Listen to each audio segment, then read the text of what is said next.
These can show +4 और +2 हाँ या ना, सही है। These can show +5 और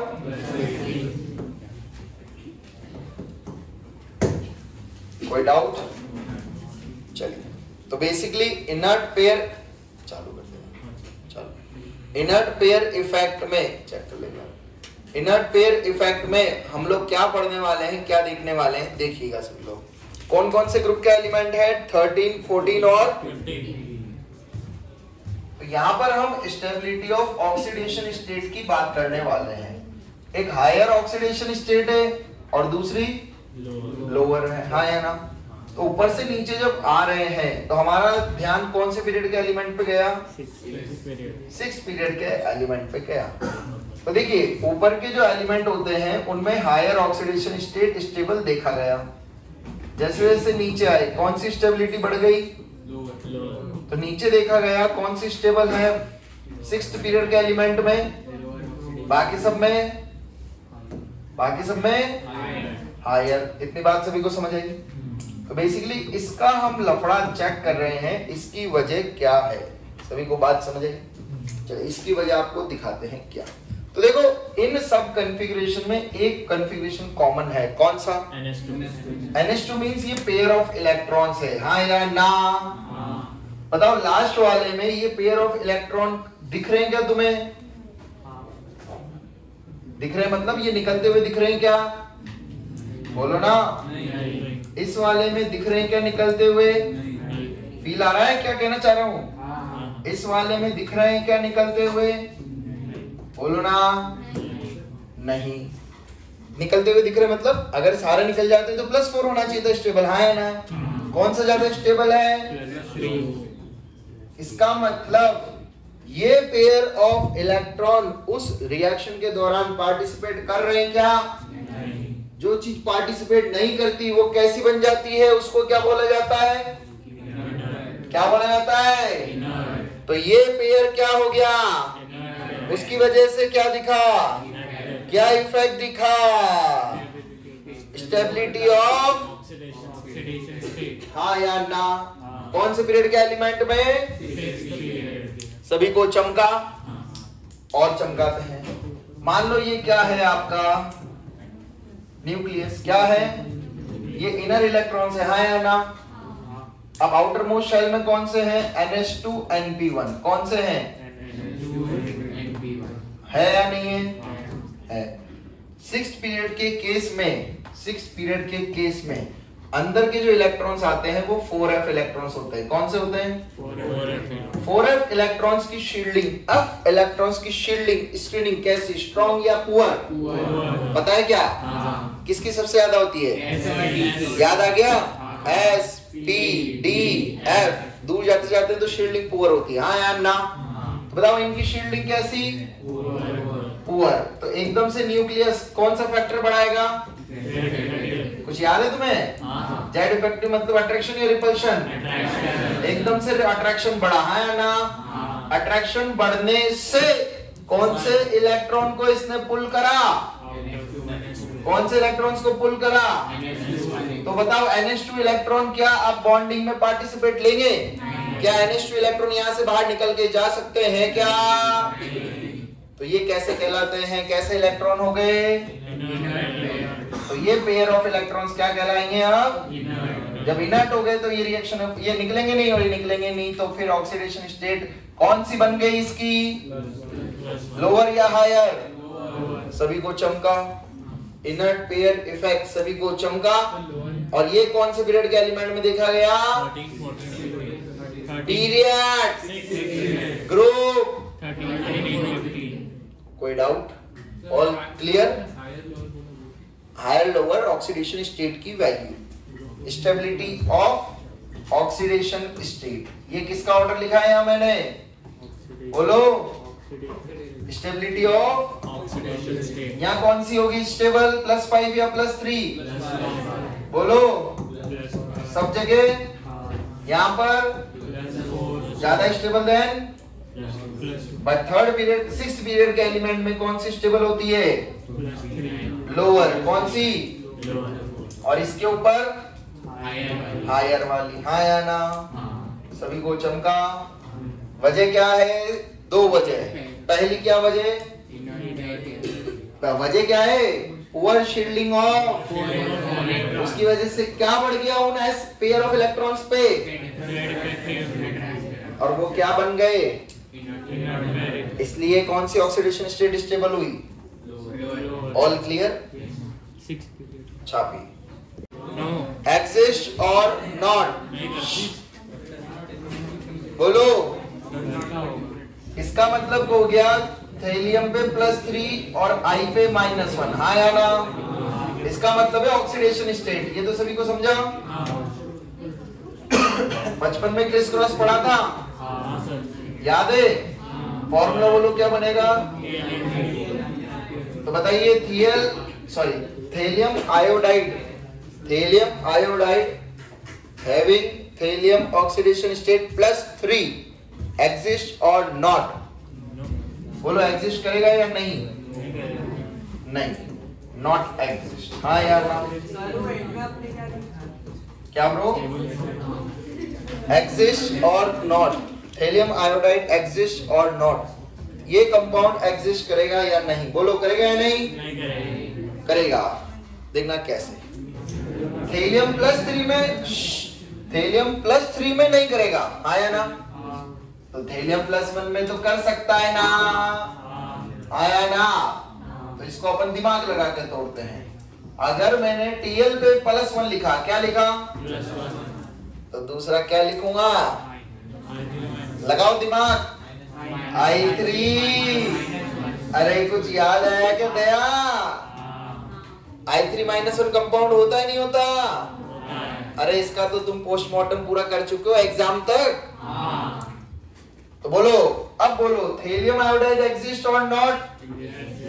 हाँ, एग्जिस्ट कर सकता है। इन विच ऑक्सीडेशन स्टेट? ट्रू और फॉल्स? ट्रू। हाँ, थेलियम 3 आयोडाइड एग्जिस्ट नहीं करेगा। All clear? रीजन? रीजन तो पूछा ही नहीं। रीजन बोलो। Inert pair. रीजन एक ही है सबका। आप जो भी पढ़ेंगे, जो भी केस पढ़ेंगे, सबका रीजन एक ही है, इनर्ट पेयर के करंट। हाँ या ना? All clear? क्या और श्रुति? मैंने बोलिए, कुछ गलत बोला क्या मैं? हे भगवान। अरे भाई, थेलियम आयोडाइड व्हेन थेलियम का ऑक्सीडेशन +3 होगा तो एग्जिस्ट नहीं करेगा। आपसे क्वेश्चन किसके लिए पूछा है? किसके लिए पूछा है? 3 आयोडाइड। तो क्या लिखा है मैंने? फिर मैंने क्या लिखा? TlI3। अगर आपसे पूछा जाए, ऐसे पूछा जाए, TlI3 एग्जिस्ट और नॉट, तो क्या बोलोगी? एग्जिस्ट कर सकता है व्हेन थेलियम का ऑक्सीडेशन स्टेट इज +1। अब समझे? तो इस फॉर्म में एग्जिस्ट कर सकता है। अब क्लियर हो गया?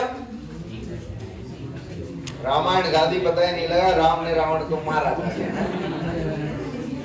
लॉजिकली भी तो सोचते बेटा कि ये +3 है, Tl +3 नहीं होता और Tl +1 होता है। चलिए कोई बात नहीं। अब क्लियर हो गया? चलिए, आपको 2 कंपाउंड दिए गए हैं। नेक्स्ट क्वेश्चन लिखिएगा। PbCl2 and PbCl4, which is more stable? PbCl2 and PbCl4, which is more stable? चालू है ना? हाँ चालू। PbCl2 and PbCl4, which is more stable? अरे यार 10 बार ही बोल दिया PbCl। PbCl2 and PbCl4, which is more stable? अच्छा, आंसर दे रही हो क्या? Okay, sorry. क्या आंसर होगा? सभी को चमका? लिख लीजिए। Pb+2 is more stable than Pb+4. Pb+2 is more stable than Pb+4. Next question लिखिएगा। चले, चमक रहा है ना इनवर्ट पेयर इफेक्ट? तो फिर इसी बात पे नेक्स्ट क्वेश्चन लिखो।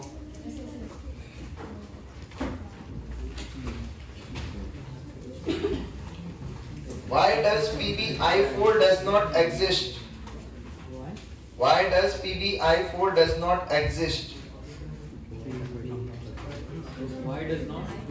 Why does PbI4 does not exist?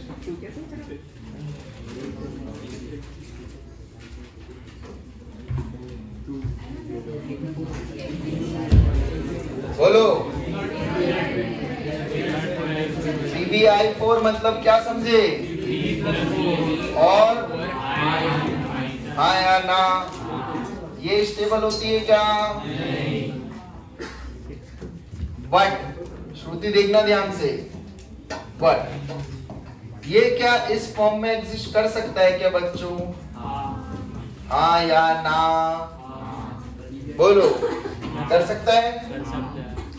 क्यों? क्योंकि इस केस में लेड की ऑक्सीडेशन स्टेट कितनी हो गई और आई की?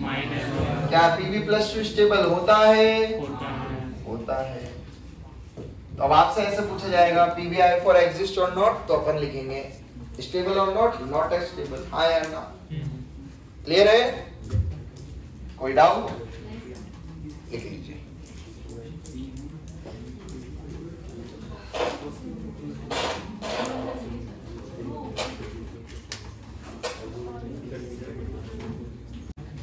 भाई तू सीधा बैठ, उसको भी तू पढ़ने दे यार, पूरी लेक्चर में तू उल्टा ही बैठता है यार। तो दोनों साथ ही बैठे आया करो, समझ ही नहीं आता कितना तनाव लेता है जीवन में, एंगुलर स्ट्रेन लाता है बॉडी में। क्वेश्चन है Tl+3 act as oxidising agent और रिड्यूसिंग एजेंट, द सेम नीचे है, हाँ या ना? अब देखिएगा कैसे करेंगे। क्या Tl+3 स्टेबल होता है क्या? +3 से किस में जाना चाहेगा? +1 में, हाँ या ना? इसने खुद का ऑक्सीडेशन करा या रिडक्शन? बोलो। खुद का रिडक्शन करा तो कैसा एजेंट? Ge+2 क्या करेगा? कौन सी में जाना चाहेगा? प्लस, हाँ या ना? अरे सीता जी सुनो प्रभु, हाँ या ना? खुद का क्या करेगा? कैसा एजेंट? कोई समस्या? अपने अपने आंसर चेक कर लो, बाकी मुझे नहीं पता। देखो दो दोस्त थे, कौन थे? दो दोस्त थे जिनके बीच में बहुत गहरी दोस्ती थी, ए और बी, हाँ या ना? भाई साहब बी के लॉटरी लग गई, क्या लग गई? खजाना हाथ लग गया, तो ए के पास क्या आने लगेगा? हाँ या ना? अरे वोडाफोन इधर देख ले, मोबाइल देख रहा है, ए के पास क्या आने लगा? क्या आने लगा? पैसा, हाँ या ना? और जैसे पैसा आने लगता है किसी के पास, तो किसकी नजर पड़ती है उस पे? इनकम टैक्स की। गलत मत सोचिए, अच्छा सोचिए। किसकी नजर पड़ेगी? इनकम टैक्स वालों की, हाँ या ना? तो भाई साहब जब आपको पता आपकी इनकम टैक्स की रेट बढ़ने वाली है, तो पैसे ठिकाने लगाओगे या नहीं? लगाने पड़ेंगे। फिर कौन याद आएगा सबसे पहले? खास दोस्त, हाँ या ना? तो भाई साहब ए को पता लगा था कि बी के पास बहुत सारे खाली प्लॉट पड़े हुए हैं, खाली कमरे हैं, खाली घर है, हाँ या ना? तो भाई साहब ए क्या करेगा? अपने पैसों को ठिकाने लगाने लगेगा, लगेगा नहीं लगेगा? तो जिस तरीके से, जिस प्रोसीजर से ए अपने इलेक्ट्रॉन्स को, सॉरी अपने पैसों को ठिकाने लगाने लगता है भाइयों, उसी को क्या बोला जाता है?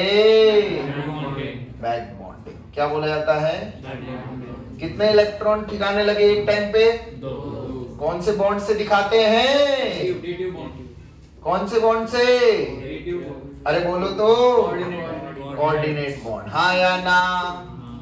पहला बॉन्ड कौन सा था इनके बीच में? बोलो तो। दूसरा कौन सा कहलाता है? तो भाई साहब ये कोऑर्डिनेट बॉन्ड इस बार कौन सा कहलाएगा? बाय कोऑर्डिनेट बॉन्ड, हाँ या ना? क्योंकि कौन सा नंबर का बॉन्ड बना? तो क्या कहानी समझ आई बच्चों? ये उन दो बॉन्डेड एलिमेंट्स में देखा जाती है बैक बॉन्डिंग, जिसमें एक के पास तो क्या है? क्या है? और दूसरे के पास क्या होनी चाहिए? बोलो, वैकेंट या फिर ऑक्टेट, इनकम्प्लीट, हाँ या ना? सभी को चमका या नहीं? This is known as back bonding. Clear है? तो ये मॉलिक्यूल के अंदर ही देखी गई है, बाहर से दो एटम आके बना रहे हैं? कहाँ बाहर से आ रहे हैं भाई? अंदर ही तो है भाई। जब ए और बी बॉन्डेड थे तो अंदर ही अंदर बॉन्ड बना, हाँ या ना? तो पहला बॉन्ड सिग्मा और ये दूसरा, तो this is known as also pi coordinate bond. कौन सा बॉन्ड कहलाता है बैक बॉन्ड को, और क्या बोल सकते हैं? इंटरमोलिकुलर या इंट्रामोलिकुलर? बोलो, कोई डाउट? यहां तक सारी कहानी समझ आ गई? सुनिएगा, दो कंडीशन मस्ट है। पहली कंडीशन तो आपको बता दी, क्या? एक के पास होनी चाहिए, एक के पास। Second condition, most important condition जो याद नहीं रहेगी, एक एलिमेंट, क्या बोला मैं? One element must be of कौन सा पीरियड? 6। अबे छक्के के ऊपर भी आ जा। One element must be of second period. कौन सा पीरियड का होना चाहिए? अरे दिमाग लगाओ ना ब्रो, 6th पीरियड का एलिमेंट तो वैसे ही बहुत बड़ा साइज है, हाँ या ना? दो बड़े साइज के एलिमेंट में बैक बॉन्डिंग इजी होगी या मुश्किल? जब वो पहला बॉन्ड बड़ी मुश्किल से बना पाते हैं, हाँ या ना? क्योंकि उनमें साइज ही इतना बड़ा है, दूरियां इतनी है। तो बैक बॉन्ड के लिए इसको ऐसे समझिएगा, अब टेढ़े सीधा बैठ जा, इधर समझिए। वो फिशिंग करते हैं ना, फिशिंग के लिए वो फेंकते हैं, ये वही हो रहा है। फील हो रहा है क्या? इसने अपने क्या ठिकाने लगाए? किसकी वैकेंट ऑर्बिटल में? और बी को अपने, बोलो ना, बी को अपने, क्योंकि पहले उनके बीच में कौन सा बॉन्ड बना था? अब कौन सा बन गया? बॉन्ड लेंथ बढ़ी या घटी? बोलो, फील हुआ? तो बॉन्ड में मजबूती बढ़ी या घटी? पहले क्या मिलाते थे, अब क्या मिला रहे? अरे चमका, हाँ या ना? All clear? तो देखिए कंडीशन क्या है, one element must be of and other can be of second और थर्ड पीरियड ओनली, सेकेंड और थर्ड पीरियड। सभी को बात समझ आई? कोई डाउट बैक बॉन्डिंग समझने में? बैक बॉन्डिंग मतलब एक बॉन्ड बनने के बाद दोबारा बॉन्ड बनाना, this is known as back bonding. All clear? छापो उठा। ऑक्टेट के लिए 8, कमी है, खाली घर है, खाली दिल है, ये दिल है खाली। एफ कितने बॉन्ड बना रहा है? 3। कितने इलेक्ट्रॉन है एफ के पास? कितने होते हैं? कितने बचे? 6। मतलब क्या है? उनको लोन पेयर बोलते हो क्या? बता भी है तुम्हें? एफ के पास लोन पेयर है, सेकंड पीरियड का है, बोरॉन के पास वैकेंट ऑर्बिटल है, सेकंड पीरियड का है, इसलिए तो बैक बॉन्डिंग नहीं होगी, है ना? अच्छा अब होगी? अरे होगी नहीं होगी? कौन से बॉन्ड से? कौन से बॉन्ड से? कौन से बॉन्ड से? अरे बोलो ना, तो बताओ कौन सा कैरेक्टर आया? हर बॉन्ड में आएगा ना, ऐसा थोड़ी कि एक ही फ्लोरीन करेगा, एक ही फ्लोरीन करेगा, एक ही फ्लोरीन करेगा, हाँ या ना? अभी एक टॉपिक का नाम लिया था मैंने, कौन सा? मंत्र पढ़ो, क्या है? तो ये काइंड ऑफ कैसा दिख रहा है अपने को? रेजोनेंस। कैसा दिख रहा है? उसकी वजह से बॉन्ड में कौन सा कैरेक्टर आता है? बोलो, कौन सा कैरेक्टर? बोलो, कोवेलेंट नहीं। और सोचो कौन सा कैरेक्टर बॉन्ड में आता है? पी से नाम होता है। अब याद आया? अरे कौन सा कैरेक्टर? टी, डी, सी। कौन सा? पार्शियल डबल बॉन्ड कैरेक्टर, हाँ या ना? समझे नहीं समझे? तो बताओ बैक बॉन्डिंग होने से कितने लफड़े पड़ रहे हैं देखना। अभी तुमको BF3 में दिख रहा था बैक बॉन्डिंग नहीं होगी, हाँ या ना, पर बैक बॉन्डिंग हो रही है, हाँ या ना। तुम्हारे लिए प्योर सिंगल बॉन्ड था, तुम हाथ मिला रहे थे, हाँ या ना, पर यहाँ पर ये क्या मिल रहे हैं, गले, हाँ या ना। बॉन्ड में मजबूती बढ़ी, इंक्रीज हुई या decrease, bond length, bond order चमका। तो ये सब इफेक्ट्स होते हैं किसके दया, बैक बॉन्डिंग के। समझे या नहीं, ऑल क्लियर, सभी को बात समझ आई। एक और एग्जांपल देख लीजिए लास्ट, NCH3 होल थ्राइस। बताइए यहां बैक बॉन्डिंग होगी या नहीं होगी, होगी